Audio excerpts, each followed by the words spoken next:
하나님 아버지, 오늘도 우리가 찬양한 것처럼 우리 주님의 십자가를 중심으로 하나님의 자녀들이 모였습니다. 이 시간 주님의 음성 듣기 원합니다.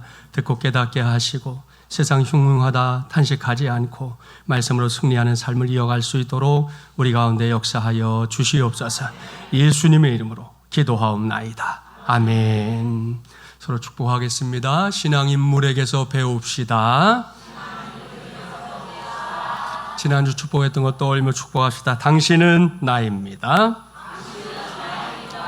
나는 당신입니다. 할렐루야. 오늘은 성경인물 시리즈 두 번째 시간입니다. 오늘은 가인과 아벨에게서 배우는 신앙과 인생이라는 제목으로 하나님의 말씀을 전하도록 하겠습니다. 오늘 주신 말씀 무슨 말씀인지 아시죠? 지난주에 만나봤던 최초의 사람 아담과 하와가 에덴 동산에서 하나님이 금하셨던 이 선악과를 따먹고 난 후에 이제 죄를 범함으로 인해서 결국 인류 전체가 에덴 동산에서 쫓겨나지 않았습니까? 오늘 주신 말씀은 그 이후의 일을 기록하고 있는 겁니다. 본문 1절과 2절 한 절씩 교독하지요. 아담이 그의 아내 하와와 동침하매 하와가 임신하여 가인을 낳고 이르되 내가 여호와로 말미암아 득남하였다 하니라.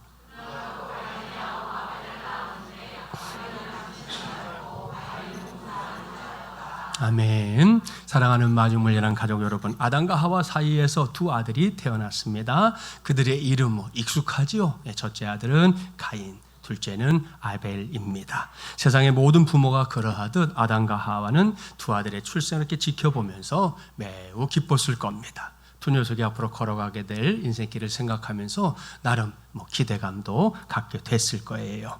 무엇보다 아담과 하와는 두 아들을 키우면서 그 에덴 동산에서의 일을 떠올렸을 것입니다. 자기들이 최고로 행복하게 살았던 곳, 그러다가 죄를 짓고 추방당했던 그곳 말입니다. 그런데도 친히 가죽옷을 지어 입혀주시고 모든 수치를 가려주셨던 하나님의 그 놀라운 사랑, 결코 잊을 수 없었을 겁니다.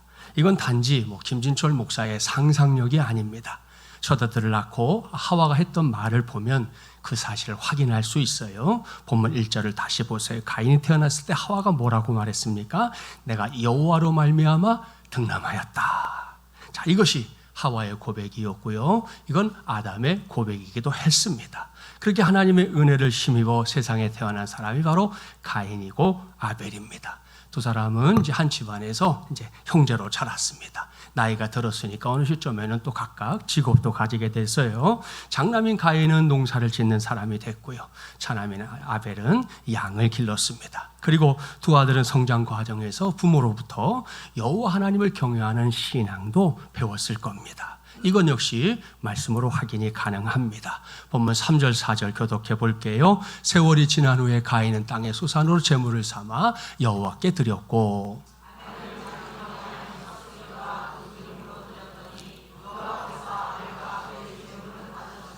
아멘. 자, 이건 얼마간의 시간이 흐른 후의 기록이잖아요. 가인과 아벨이 장성했다. 그리고 둘 다 하나님께 제사를 드리고 있습니다. 농사를 지으며 살았던 가인은 자신이 농사에서 얻은 수확물을 제물로 해서 하나님께 제사를 드렸다 그랬고요. 또 양을 기르던 아벨은 양의 첫 새끼와 기름을 제물로 삼아 하나님께 제사를 드렸다 그랬습니다. 여기에 기록된 제사가 오늘날로 말하면 예배에 해당한다는 거, 그 정도는 다 아시죠? 그렇다면 이 말씀이 무슨 말씀입니까? 제가 조금 전에 말씀드린 대로 두 아들이 어려서부터 아담과 하와에게 여호와 하나님을 나의 아버지로 믿고 섬기는 신앙을 배웠다. 그러다가 가인과 아벨이 이제 앞가림을 할 만큼 장성한 다음에는 각각 하나님 앞에서 예배자의 삶을 살게 됐다. 이런 말씀입니다. 그러니 참으로 감사한 일입니다. 복된 일입니다. 그런데 이 말씀 이유를 잘 보십시오. 우리가 잘 알고 있는, 그러면서도 정확하게 알지는 못하는 일이 벌어지고 있습니다. 자, 그것이 뭐냐? 본문 4절과 5절은 함께 봉독해 보겠습니다.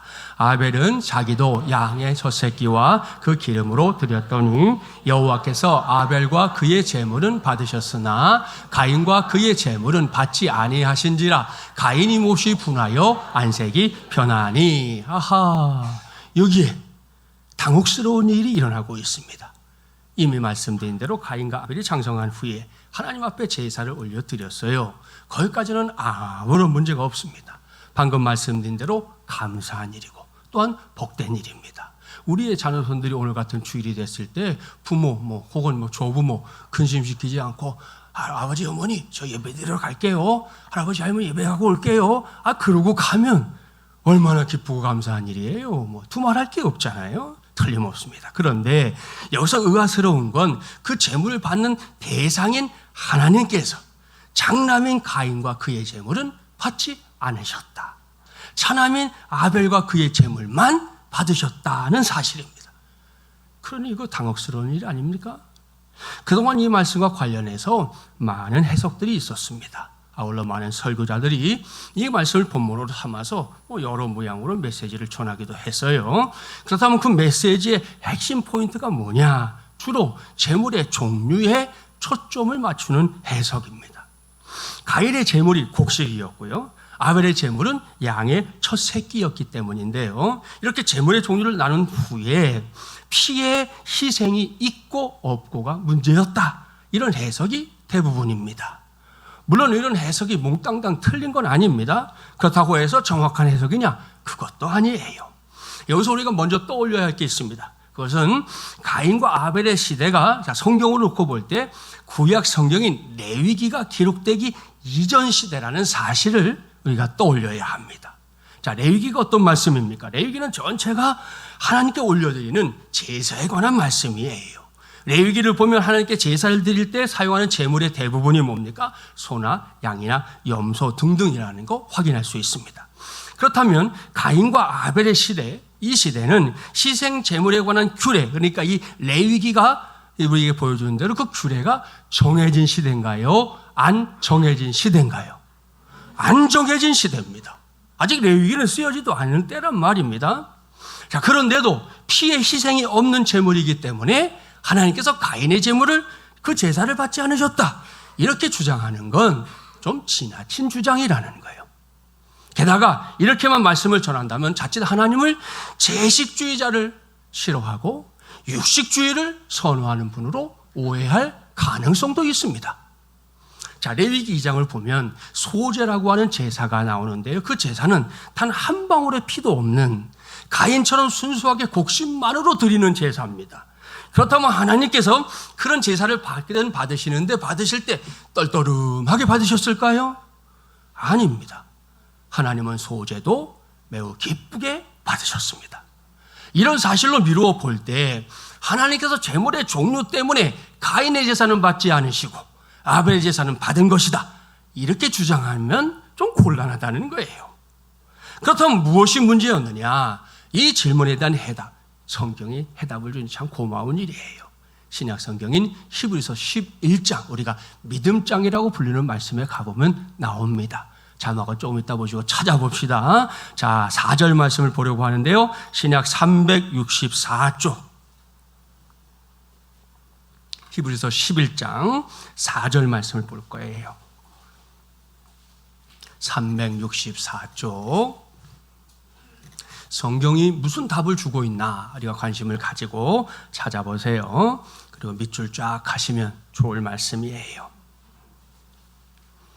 364쪽 히브리서 11장 4절 우리 함께 봉독해 볼까요? 믿음으로 아벨은 가인보다 더 나은 제사를 하나님께 드림으로 의로운 자라 하시는 증거를 얻었으니 하나님이 그 예물에 대하여 증언하심이라. 그가 죽었으나 그 믿음으로써 지금도 말하느니라. 아멘. 할렐루야. 여러분, 이 말씀을 잘 보기를 바랍니다. 오늘 신 말씀에 등장하는 두 사람의 이름이 그대로 나오죠. 가인과 아벨.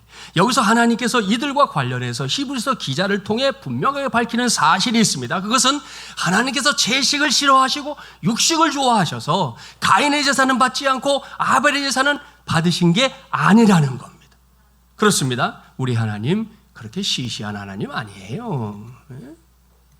여기서 하나님께서 히브리서 기자를 통해 말씀하고 있는 문제의 본질, 우리는 그걸 잘 파악해야 하는데요. 자, 펼쳐놓은 히브리서 11장 4절을 다시 잘 보세요. 여기에 기록된 가인과 아벨의 제사 문제의 본질은 다른 게 아닙니다. 그것은 바로 믿음의 문제였다 하는 겁니다. 무슨 말씀이냐? 겉으로 보기에는 가인과 아벨이 똑같이 하나님께 제사를 올려드리는 것처럼 보였습니다. 형식에 있어서나 과정에 있어서나 눈앞에 보이는 대부분의 것들이 다 거기서 거기, 가인이 제사 드리는 모습이나 아벨이 제사 드리는 모습이나 크게 다르지 않았다는 거예요.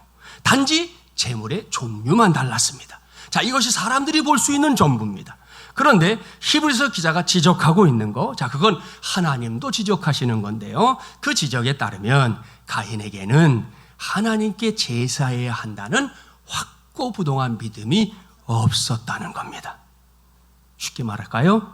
부모가 하라고 하니까 했다. 정말이지 나는 내키지 않는데, 나는 하고 싶지 않은데, 저 아벨이라는 놈이 제사를 드린다고 하니까 동달아 했다. 그런 말씀이에요. 한때 공초가 시리즈라는 게 우리 사회에서 회자한 적이 있었습니다. 예를 들면 여러분 중에도 전국 공초가 협회가 주최하는 이 표 당선작에 대해서 들어본 적도 있을 거예요. 장려상, 아내를 위한 남편이 되겠습니다. 장려상 받았대요. 동상, 아내가 나를 위하여 무엇을 할지 생각하기 전에 내가 아내를 위하여 무엇을 할지를 생각하라. 동상, 은상, 나는 아내를 존경한다, 고로 존재한다. 그랬고요. 금상, 나는 아내를 위한 역사적 사명을 띠고 이 땅에 태어났다. 엄청 거창하지요? 엄청 거창해요. 마지막 대상, 내일 지구가 멸망한다 해도 나는 오늘 설거지와 청소를 꼭 할 것이다. 이게 대상을 받았대요. 이런 유형의 이야기입니다. 자, 그 시리즈 중에 이런 이야기도 있어요. 동창들이 이렇게 함께 모여가지고 이제 저녁에 회식을 했대요. 그 중에 한 친구가 떡 일어나서 하는 말, 자네들은 어떤지 모르겠지만 나는 요즘에 집에 들어가면 꼼짝도 못해. 내 마음대로 할 수 있는 게 아무것도 없어. 우리 한번 나눠볼까? 나랑 똑같은 사람은 자, 왼쪽에 서고, 나랑 다르게 사는 사람은 오른쪽에 서봐. 그랬더니 이 동창들이 우르르 왼쪽에 가서 섰어요. 다 그놈이라는 거잖아요. 근데 딱 한 친구가 오른쪽에 가서 딱 쓴 거예요. 그러니까 이 모든 친구들 막 부러운 눈으로, 아니 자네는 어떻게 살길래 그렇게 할 수 있어? 그랬더니 이 친구가 하는 말, 오늘 아침에 나오는데 집사람이 얘기하기를 오늘 사람들이 많이 다 모이는 곳에 가지 말라고 그랬어. 그래서 여기 쓴 거야. 그랬다는 거잖아요. 예? 여러분, 자, 무슨 말인지 아시죠? 이런 사람이야말로 자기의 생각이나 의지가 없는 사람이죠. 그냥 시키니까 하는 겁니다. 아무런 목적도 없이 말입니다. 본문에 등장하는 가인, 바로 그런 사람이었다는, 제 말이 사실인지 아닌지 한번 확인해 볼까요? 자, 본문으로 우리 돌아가 보죠. 5절부터 7절 우리 한 절씩 교독해 보겠습니다. 5절 제가 읽습니다. 가인과 그의 재물은 받지 아니하신지라 가인이 몹시 분하여 안색이 변하니,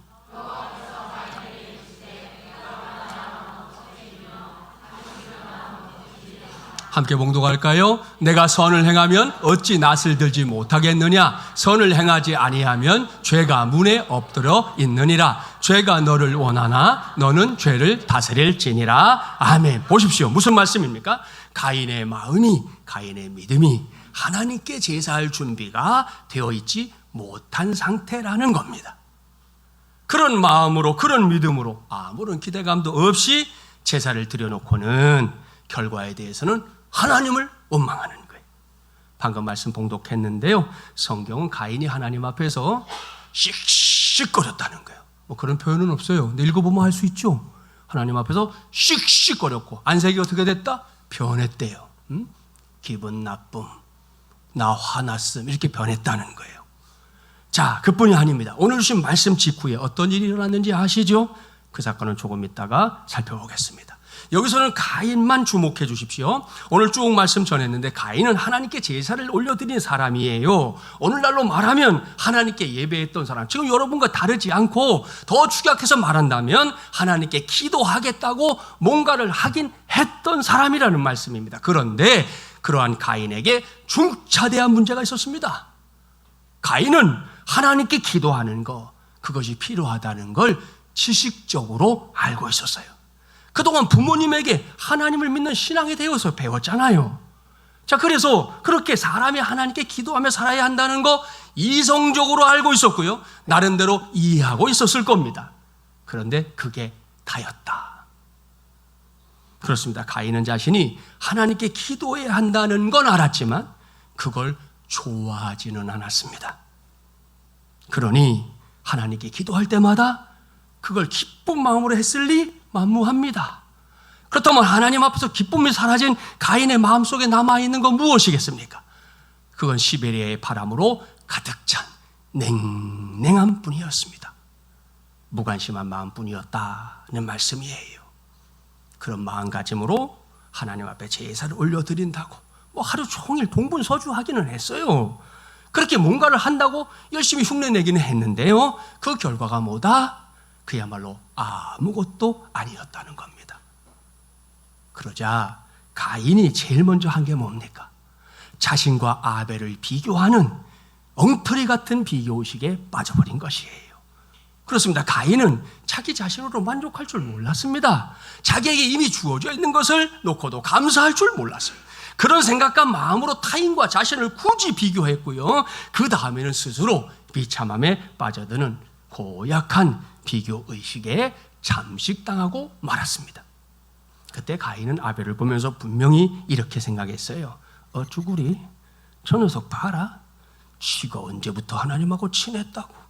웃기고 있네 진짜. 어휴, 생각할수록 열받는다. 열받아. 결국 이런 생각이 아담과 하와의 가정에 어마어마한 불행을 가져왔습니다. 이건 오늘날 우리가 속한 가정에서도 어렵지 않게 확인되는 일입니다. 우리의 가정에서도 아이들은 제일 쉽게 상처받고 아파합니다. 그걸 얘네들이 제대로 그때그때 표현하지 못했을 뿐이지 그 아이들 속에 분명히 상처가 생기거든요. 그때 아이들이 받는 가장 큰 상처, 다른 거 아닙니다. 남과 비교당하는 것입니다. 이게 왜 문제가 되느냐? 그 비교 속에 너는 중요하지 않아, 이런 메시지가 들어있기 때문입니다. 무슨 말이냐? 부모들이 내 자녀니까 대놓고 직설적으로 말하진 않아요. 그런데 자꾸 비교를 한다는 건 뭐냐? 넌 어딘가 부족해. 난 네가 자랑스럽지 않아. 난 네가 좀 부끄럽다. 이런 의미로 해석이 된다는 거예요. 그렇게 말하지 않아도. 그래서 아이들이 거대한 열등감에 빠져드는 거고요, 때때로 애들도 어마어마한 분노를 느끼는 겁니다. 자주 자기 자식을 다른 아이들과 비교하는 아버지에 관한 이야기가 있습니다. 아이가 학교에 다녀오면 공부도 하고 그러면 좋겠는데 이제서 공부도 안 하고 TV만 보고 또 인터넷 게임에 빠져 있으니까 아버지가 속상하잖아요. 우리도 다 그럴 건데, 그럴 때 아이가 좀 이해할 수 있도록 잘 얘기하고 잘 타일렀으면 좋았을 것을 평소에 하던 대로 아버지가 또 비교를 들어놓은 거예요. 야, 이놈아, 네 나이에 링컨은 뭐 했는지 아니? 낮에는 일하고 밤에는 열심히 공부했어. 너처럼 그렇게 놀지 않았다고. 너 이 다음에 커서 뭐가 되려고 그러니? 했더니 이 말을 듣고 있던 아이가 잠시 후 이렇게 대답합니다. 아빠, 링컨은 아빠 나이에 뭘 했는지 아세요? 대통령이 됐어요, 대통령. 그렇게 얘기했다는 거예요. 네? 여러분, 무슨 말입니까? 물론 맹랑한 녀석이지만 그런데도 보십시오. 비교하면 언젠가 비교당합니다. 비교당하는 사람은 이미 자존심이 상했기 때문에 상대방이 해주는 말을 나를 위해 해주는 말이라고 인식하지를 못한다는 거죠. 남과의 비교를 곧 자신에 대한 비판으로 받아들이는 거고요, 이미 상대방이 나를 공격한다고 생각하기 때문입니다. 그래서 비교당하면 무의식적으로 자기를 방어하기 위해서 상대방을 공격하게 되는 겁니다. 결국 비교의식을 가진 사람은 자신을 비교한 상대방이나 제3자까지도 상처를 주게 되는데요, 이러한 악순환의 고리가 이런 공동체의 하나됨을 쉽게 깨뜨리기도 하고요, 사람과 사람 사이의 관계도, 그 사랑의 관계도 쉽게 깨뜨리는 겁니다. 오늘 우리가 만나고 있는 가인을 보십시오. 가인은 안타깝게도 그러한 삶의 주인공으로 전락하고 말았고요, 하나님도 그러한 가인의 제사는 아예 받지를 않으셨습니다.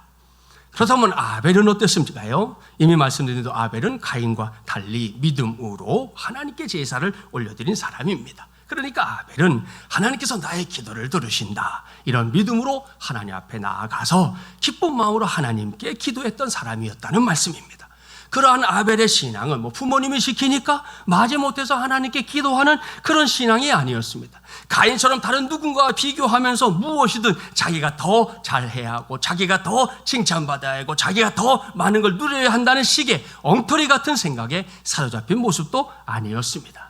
그야말로 하나님께만 믿음의 시선을 딱 고정시킨 귀한 모습으로 그가 하나님께 제사하고 있었다는 겁니다. 결국 하나님은 그러한 아벨의 제사를 기쁘게 받아주셨습니다. 여기서 신앙 인물에게서 배우고자 하는 우리의 선택, 어떤 선택이 되어야 할지 고민할 게 없지요. 믿음이 온데간데 없는 가인의 제사가 아니라 믿음이 담긴 아벨의 제사를 선택해야 할 줄 믿습니다. 나중에가 아니고요. 당장 지금 이 시간에 우리가 드리는 예배가 아벨의 제사와 같은 예배가 되어야 한다, 이런 말씀입니다. 이를 명심하고 이 시간에는 말할 것도 없고요. 앞으로도 예배하는 자리에 나올 때마다 쭉 가인의 제사가 아닌 아벨의 제사를 선택함으로 우리 하나님을 기쁘시게 하는 저와 여러분, 우리 교회가 되기를 주님의 이름으로 축복합니다. 자, 본문으로 돌아갑니다. 가인과 아벨의 제사가 끝난 다음으로 이제 가야 하는데요. 여기는 사실 눈으로 보는 것도 그 일을 입에 오르내리는 것도 매우 거북하고 힘든 부분입니다. 그게 무슨 말씀인지 여러분 모두가 알고 있어요. 자, 8절 함께 봉독해 볼까요? 가인이 그의 아우 아벨에게 말하고 그들이 들에 있을 때에 가인이 그의 아우 아벨을 쳐 죽이니라. 살아가는 마주물리란 가족 여러분, 그야말로 끔찍한 일입니다. 이건 인류 최초로 사람이 사람을 죽이는 현장, 그것도 한 피를 나는 형제가 다른 형제를 죽이는 모습입니다. 그러니 참으로 참담한 일인데요. 도대체 어쩌다가 이런 지경에 이르게 된 것인가? 조금 전에 봉독했던 7절 말씀을 주목해야 합니다. 내가 선을 행하면 어찌 낯을 들지 못하겠느냐? 선을 행하지 아니하면 죄가 문에 엎드려 있느니라. 죄가 너를 원하나 너는 죄를 다스릴지니라. 아멘. 이 말씀을 보십시오. 죄가 얼마나 무서운 건지 알 수 있습니다. 조금 전에 우리는 가인이 아벨에 대한 비교의식에 빠져서 허우적대는 모습 살펴봤습니다. 앞에서도 잠시 언급했지만 비교의식은 시간이 흘러갈수록 공격적인 성향으로 나타나기 마련인데요. 7절 말씀이 그걸 보여주는 겁니다. 어려운 말씀 아니잖아요. 이미 가인의 마음속에 자리 잡은 죄가 가인을 지금 마구마구 뒤흔들고 있었다는 말씀입니다. 이건 가인의 마음속에서 이런저런 생각들이 혼란스럽게, 무엇보다 여러분 옳고 그름에 상관없이, 이게 분별이 돼도 이렇게까지는 안 가거든요. 근데 이게 옳고 그름에 상관없이 거대한 둥지를 틀어가고 있는 상태였다는 거예요. 따라서 그런 마음만 생각한다면 사실 가인은 아벨을 죽여도 벌써 12번은 죽였을 겁니다. 그리고 그걸 이미 알고는 하나님께서 경고해 주시는 거예요. 죄가 너를 원하나 너는 죄를 다스릴지니라. 여러분, 이것이 하나님의 처방전입니다.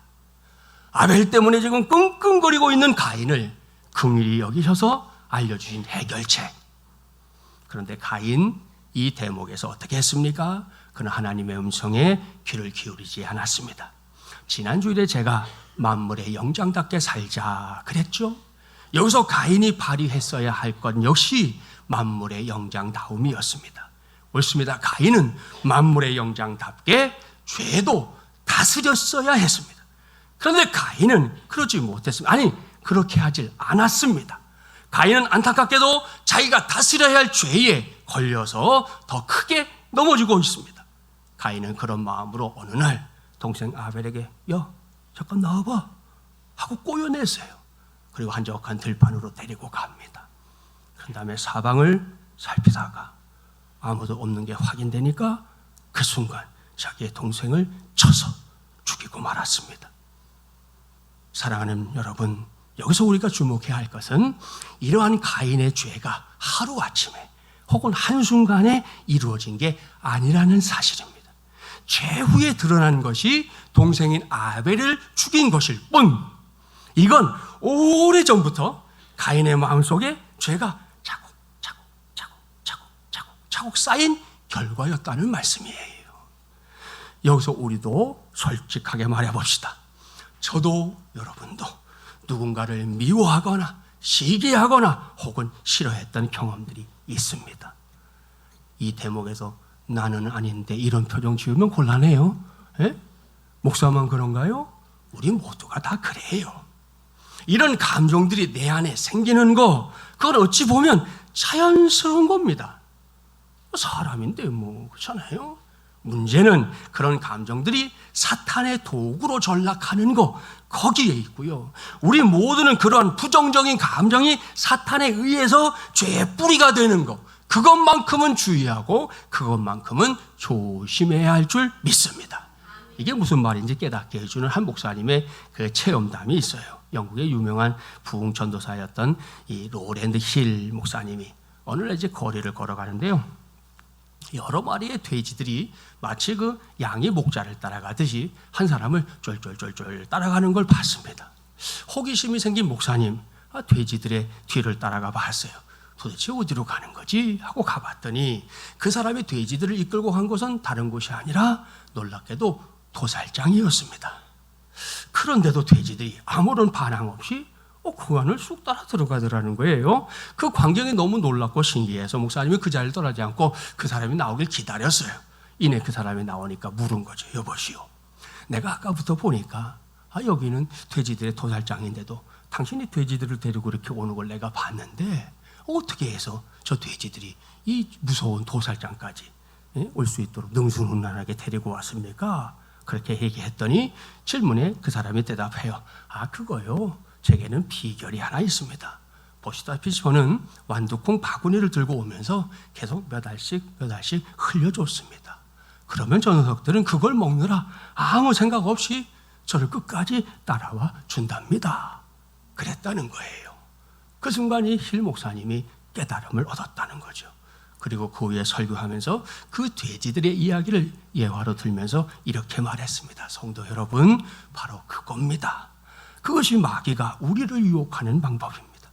사탄은 쾌락의 콩, 정력의 콩, 욕망의 콩, 우매의 콩, 죄의 콩 등등을 헤아릴 수 없이 많은 종류의 콩알을 계속해서 우리 앞에 뿌려놓고 갑니다. 그때 우리가 그 콩을 주워 먹으며 따라가다 보면 우리는 영혼의 도살장인 지옥으로 갈 수밖에 없는 겁니다. 그러니 여러분, 우리 모두 정신을 차려야 하지 않겠습니까? 그렇게 이야기하셨다는 거예요. 여러분, 무슨 말씀인지 아시죠? 요즘 낚시하시는 분들은 그거 잘한다고 그래요. 낚시하는 분들이 얘기하는 게 요즘 물고기들이 야가도 하도 야가져서 요즘 애들만 야가진 게 아니고 물고기들도 엄청 야가져 갖고요. 낚싯줄을 던져도 얘네들이 덥석 무는 놈들이 없다는 거예요. 예? 와갖고 시험해 보는 거예요. 시험해 보다가 살짝 미끼만 따먹고 도망간다는 거예요. 예? 아주 기가 막히죠? 자, 그런데 우리 인간은 어떠냐? 그렇지도 못하다는 거예요. 예? 오늘 우리가 만나고 있는 가인만 봐도 이건 분명한 사실입니다. 여러분, 살다 보면 동생이 미울 수 있죠. 게다가 미운 걸로 끝나면 좋은데 거기서 진도가 더 나갈 때도 있습니다. 그야말로 밤길에 뒤로 돌아가서 뒤통수를 한 대 쳐줄까? 그런 마음 생길 때도 있다는 거죠. 여러분, 제가 알고 있는 말 중에 들어보세요. 밉게 보면 잡초 아닌 풀이 없고 곱게 보면 꽃이 아닌 사람이 없다. 이런 말이 있습니다. 이거 곱씹어보고 곱씹어보면 저절로 고개가 끄덕여져요. 상대방이 어떻든 간에 내가 밉게 보기로 마음을 딱 먹어버리면 그 사람이 세상 천지 둘도 없는 아름다운 꽃이라도 잡초처럼 보일 수밖에 없다. 아무것도 아닌 거야. 언제든 꺾어버려야지. 이런 생각으로 보는 것이고, 내가 정말 곱게 보면 이 세상에 꽃이 아닌 사람이 없다. 그랬으니 참 얼마나 이 올바른 말입니까? 여러분, 어쨌든 우리의 마음가짐이 이런다 해도 아무리 그런 마음이 커져도 여러분, 어느 정도에서는 멈춰야 합니다. 그게 만물의 영장다움이에요. 그리고 여러분, 그렇게 멈추면 모든 게 끝납니다. 멈추는 순간 끝난다는 거예요. 그런데 죄라는 놈은 항상 그렇지가 않아요. 계속해서 나를 달굽니다. 나의 마음을 달구고 나의 생각을 달굽니다. 그럴 때 어떻게든 그걸 이겨내야 하는데요, 끝내 이겨내지 못하면 마침내는 견딜 수 없게 되는 거고요. 가인처럼 해서는 안 될 일조차 저지르게 되는 겁니다. 요즘 우리 사회에서 일어나는 일들 중에 너무 많잖아요. 그건 뭐라고, 운전하다가 조금 빵할 수도 있고, 가다 보면 끼어들게 할 수도 있는데, 끝까지 끝까지 따라와서 어떻게 하겠다는 거예요? 골프채 꺼내갖고 그 사람 차를 치면 어떻게 하겠다는 거예요? 예? 그걸 못 참는 거예요. 그걸 넘기지 못하는 거예요. 끝나면 되는 것을 에이 이러면 끝나는 거잖아요. 근데 그걸 못 해가지고 끝까지 뭘 해보겠다네. 참 기가 막혀요. 기가 막혀. 이렇게 이 모든 과정을 보면요, 이런 유형의 일들일수록 나도 피해자고요, 너도 피해자입니다. 신날 놈은 한 놈밖에 없어요. 사탄만 신나. 이야, 오늘도 내가 통했다 말이지. 내 계획이 성공했다 이거지. 우리는 다 피해자야, 다 피해자. 겉으로 보면 내가 가해자고 제 사람이 피해자인 것 같지만 모두가 피해자인 것 뿐이에요. 사랑하는 마지막을 위한 가족 여러분, 이게 죄입니다. 죄는 이렇게 무서운 겁니다. 무엇보다 집요합니다. 한 번 물면 놓지 않는 뭐 같아요. 그러니 어떻게든 중간에 끊어내야 하고요, 어떻게든 마지막까지 가지 않도록 해야 하는데요, 이런 걸 경험해보고 이런 걸 깊이 생각해보면 결국에 얻게 되는 결론이 뭔지 압니까? 죄라는 게 단지 나의 힘으로 해결할 수 있는 게 아니로구나. 이걸 깨닫게 돼요. 이야, 진짜 안 되는구나. 이야, 내가 정말 할 수 없는 거구나. 그걸 깨닫게 된다는 거예요. 그러니 절망적이고요, 도대체 어디에 가서, 누구에게 가서 이 문제를 해결해야 할지 알 수 없는 상태에 놓이게 되는데요, 그게 우리 인생인데요, 감사하게도 여러분, 우리 예수 믿는 우리는 우리의 아빠, 아버지가 되시는 하나님께서 이 문제를 해결할 길을 활짝 열어놓으셨습니다. 오늘 찬양대 찬양에도 그 답이 나왔어요. 하나님이 우리를 위해 뭘 해놓으셨는지. 그래서 여기서 물을 수 있습니다. 죄로 인한 끝없는 시름 속에서 우리가 이 문제를 안고 찾아가야 할 곳, 찾아가야 할 분 누굽니까? 우리 모두의 구세주이신 예수 그리스도, 우리 주님밖에 없는 줄 믿습니다. 할렐루야. 이건 역시 김진철 목사의 상상력이나 기대감이 아닙니다. 성경이 증거하는 바예요. 이번에는 신약성경 로마서 7장 가보겠습니다. 7장, 이 말씀도 찾아봅시다. 248쪽.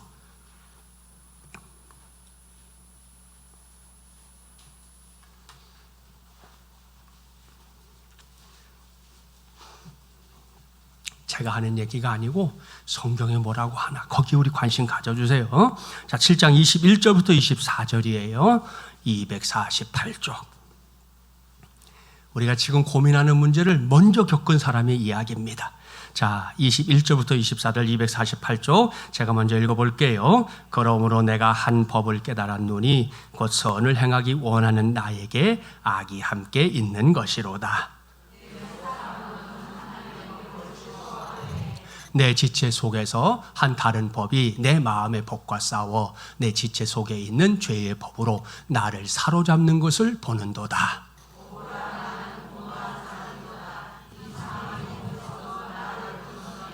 자, 무슨 말씀입니까? 쉽게 설명할게요. 기독교 신앙에서 예수님 다음으로 추앙받는 위대한 사도 바울도 그 마음 속에 늘 두 마음이 있었다는 거예요. 늘. 하나는 하나님의 식대로 살고자 하는 마음, 다른 하나는 죄의 식대로 살고자 하는 마음입니다. 이게 마음이 하나면 싸울 게 없지만 두 마음이니까 싸울 거 아니에요. 예? 늘 싸우는데 바울 같은 사람도, 그렇게 훌륭한 믿음의 사람, 우리가 정말 추앙에 맞지 않는 그런 사람도 어떤 마음이 이길 때가 많다? 죄의 식대로 살고자 하는 마음이 이길 때가 많다. 예? 그래서 고민이라는 겁니다. 그 고백이 뭐예요? 나는 곤고한 사람이로다. 영어 성경으로 보니까 I am a miserable person, 이렇게 말하고 있어요. 무슨 뜻입니까? 나는 비참한 사람입니다.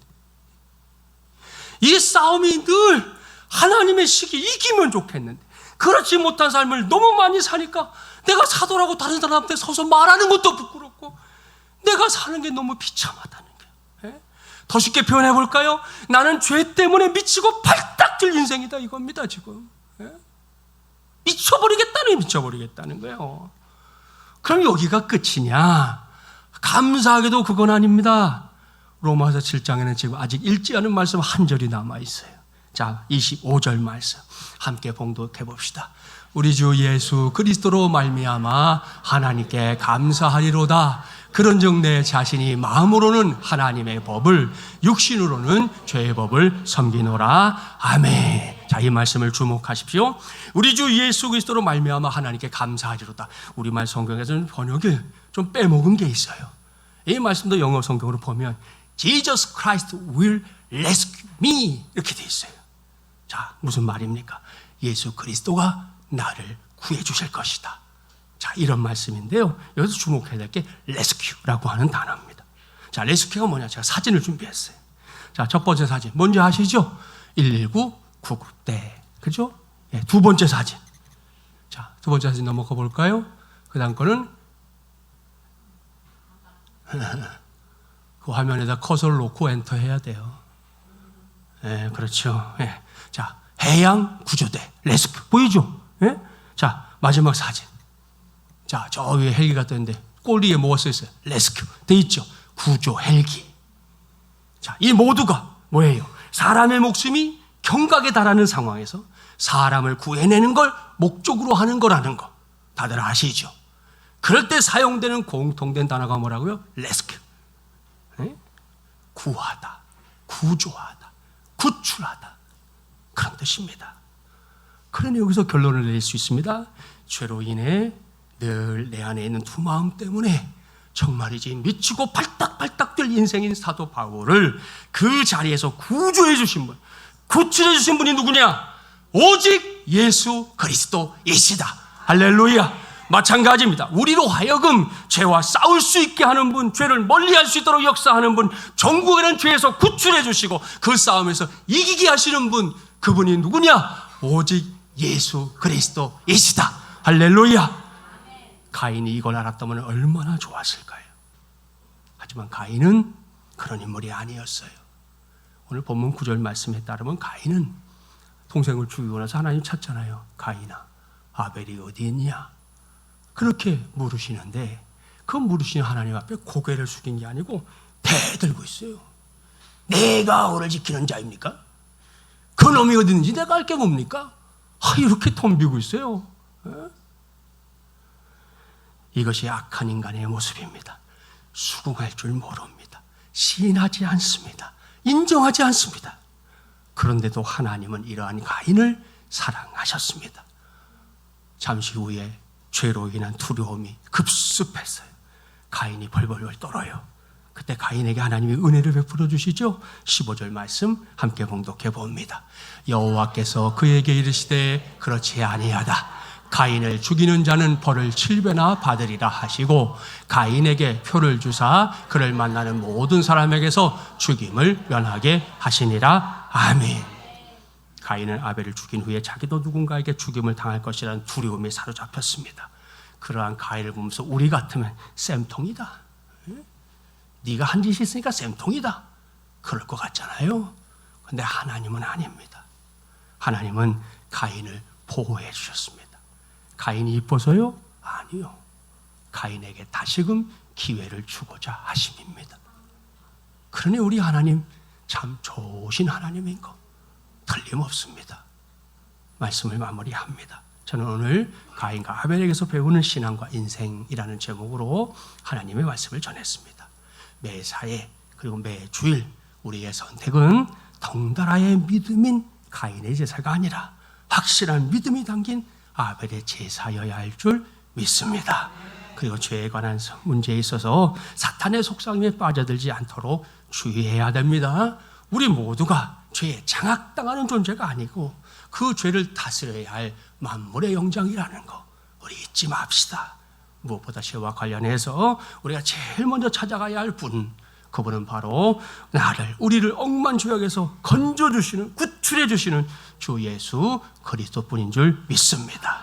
여기까지가 가인과 아벨에게서 배우는 신앙과 인생입니다. 이를 명심하고 오늘 이 시간에 배운 것들을 여러분의 삶을 이렇게 녹여내서 언제나 어디서나 하나님의 영광을 드러내는 삶을 살아내는 우리 모두가 되기를 주님의 이름으로 간절히 축원합니다. 기도합시다.